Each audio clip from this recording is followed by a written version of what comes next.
శ్రీమాత్రే నమః. తల్లి, నీ ఆనందానికి సమయం రానుంది అని అడుగుతున్నావుగా ప్రతిరోజు.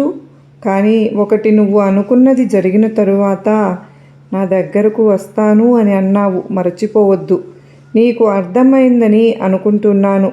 ఈరోజు నాకు ఇష్టమైన రోజు అని తెలిసి కూడా ఎందుకమ్మా నన్ను చీకట్లో ఉంచావు? నా మనసు బాగాలేదు అని నన్ను, నీ మనసు బాగోకపోతే ఇలాగే వదిలేస్తావా చెప్పు?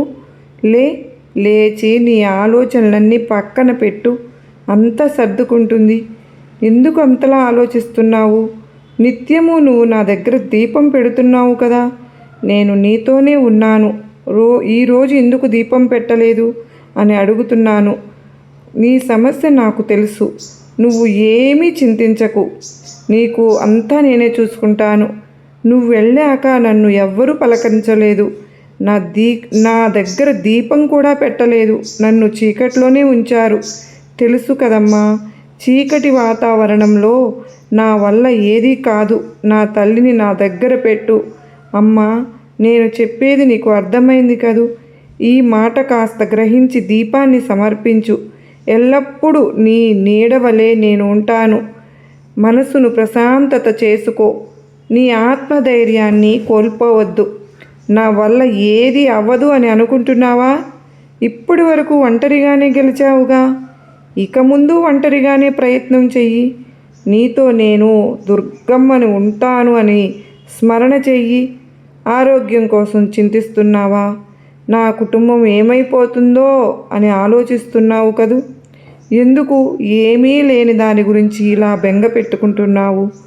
నువ్వు సరైన ఆలోచన చేయటం లేదు. నువ్వు నీ ఆరోగ్యం గురించి, నీ మనోధైర్యాన్ని కోల్పోవద్దు. వెళ్ళు. నీ భార్యకు, నీ భర్తకు నాకు ఏమీ కాదు అని, మనం బాగుంటాము అని భయపడవద్దు అని బాధ పెట్టకుండా, నీకు ఏమీ కాదు, నేనున్నాను అని, అంతా మంచే జరుగుతుందని నీ దుర్గమ్మను చెప్తున్నాను. ఈరోజు నీకు బాగానే గుర్తుంటుంది. నన్ను పట్టించుకోవడం లేదు అని అన్నాను అని బాధపడ్డావు కదూ? పరుగున వచ్చావు కదూ నీ దుర్గమ్మ దర్శనానికి. నేను కారణం లేకుండా ఏదీ మాట్లాడను తల్లి. నీలో చెడు ఆలోచన లేకుండా ఉండాలనే ఈరోజు నీతో ఇలా చెప్పాను, నన్ను పట్టించుకోవడం లేదు అని. ఒకటి చెప్పనా? మానవ జన్మలో కష్టాలు, బాధలు ఇవన్నీ సహజం తల్లి. అన్నీ తట్టుకునే శక్తిని నీకు నేను ఇస్తున్నాను. నన్నెప్పుడు మరవకు. సర్వే జనా సుఖినో భవంతు.